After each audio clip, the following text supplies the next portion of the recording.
दोस्तों आज हम आपके वह कहानी लेकर आए हैं जिसको पढ़ने से आप इमोशनल हो जाओगे। आपको मनोरंजन के साथ साथ बहुत कुछ सीखने को मिलेगा, तो आपको यह पोस्ट बहुत ही पसंद आने वाली है।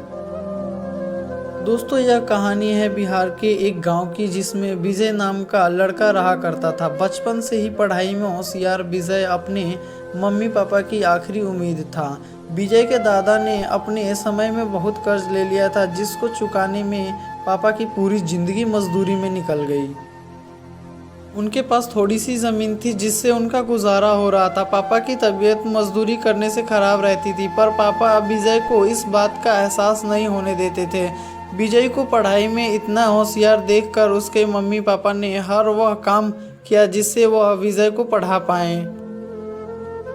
विजय की कॉलेज की पढ़ाई खत्म हो गई थी और वह एक छोटी सी नौकरी करने लगा था, जिससे उसका खर्चा निकल जाता और साथ में वह कलेक्टर बनने की तैयारी भी कर रहा था। विजय अपने वक्त का एक मिनट भी फालतू नहीं गुजारता। विजय ने पूरी समय पढ़ाई और नौकरी में ही लगा दिया। विजय के पापा को यह पता था कि वह कलेक्टर बनना चाहता है, इसलिए घर की हालात बहुत ज़्यादा खराब होने पर भी उन्होंने विजय से कभी इस बात का जिक्र नहीं किया और न उसको अच्छी नौकरी करने के लिए कहा। लगातार 2 साल तक विजय पास नहीं हो पाया। उसके बाद भी उसके पिता ने अपना घर और ज़मीन गिरवी रखकर विजय को आईपीएस की कोचिंग ज्वाइन करवाई और उसकी नौकरी भी छुड़वा दी और केवल पढ़ाई करने के लिए कहा। विजय के पापा हमेशा उससे कहा करते, बेटा खेत और घर दोबारा आ जाएंगे, पर कलेक्टर दोबारा नहीं बन सकते। आज पूरे साल पढ़ाई करने के बाद विजय का रिजल्ट आ गया, जिसमें वो अच्छे नंबरों से निकल गया था। आज उसके पिता से ज़्यादा खुश कोई नहीं था। ऐसा लग रहा था जैसे विजय का सपना पूरा होने वाला है, पर भगवान को कुछ और ही मंजूर था।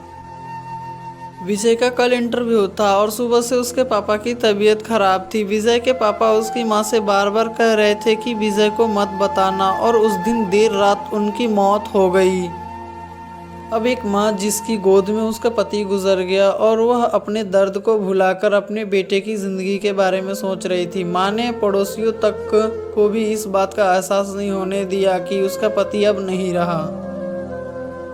पूरी रात ऐसे रोई कि आवाज़ भी न निकले और सुबह विजय का इंटरव्यू देने जाने लगा। तब माँ और पापा के आशीर्वाद के लिए उसने माँ को कॉल किया।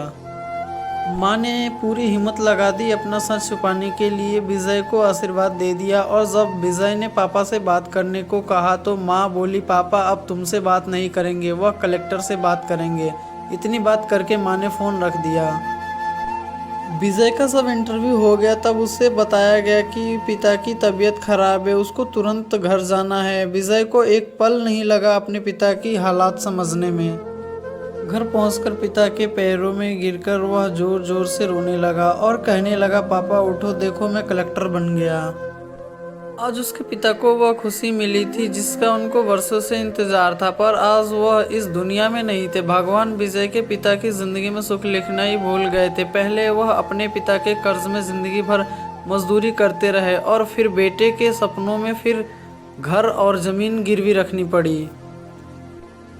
वह जिंदगी में कर्ज लेकर आए और कर्ज लेकर चले गए। विजय के पिता को भले ही जिंदगी में कुछ हासिल न हुआ हो, पर वह अपने लड़के को इस काबिल बना गए कि वह अपनी 7 पुश्तों को बैठे बैठे खिला पाए।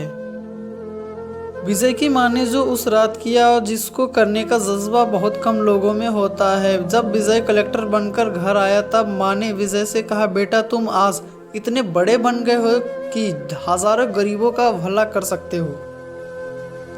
जब भी तुम्हारे सामने कोई गरीब मदद मांगने आए तो अपने पिता और मेरे बारे में सोचना। मैं तुम्हारे बराबर पढ़ी लिखी और समझदार तो नहीं हूँ, पर इतना ज़रूर जानती हूँ गरीब आदमी की बहुत मजबूरी होती है। तुम कभी किसी का बुरा मत करना। शिक्षा दोस्तों, इस कहानी से हमें यह शिक्षा मिलती है कि वक्त कितना भी खराब हो, हम उसे बदल जरूर सकते हैं। माँ और बाप के एहसानों को हम नहीं उतार सकते, पर हम अपने कर्मों से उनकी इच्छा जरूर पूरी कर सकते हैं। यह सच्चाई पर आधारित है। आपने पढ़ा कि कैसे विजय के पिता का जीवन लग गया उसे कलेक्टर बनाने में। जब भी कोई किसी पोस्ट पर या जीवन में बहुत ऊपर किसी पद पर पहुंच जाता है, तब उसमें बहुत सारे लोगों की मेहनत और त्याग लगता है। जब हम 2 मिनट में किसी को अच्छा या बुरा कह देते हैं तब हम उसके जीवन का संघर्ष भूल जाते हैं। किसी अधिकारी, नेता, बिजनेस को बुरा भला कहने से पहले उसके पीछे की मेहनत और त्याग के बारे में ज़रूर सोचें। धन्यवाद।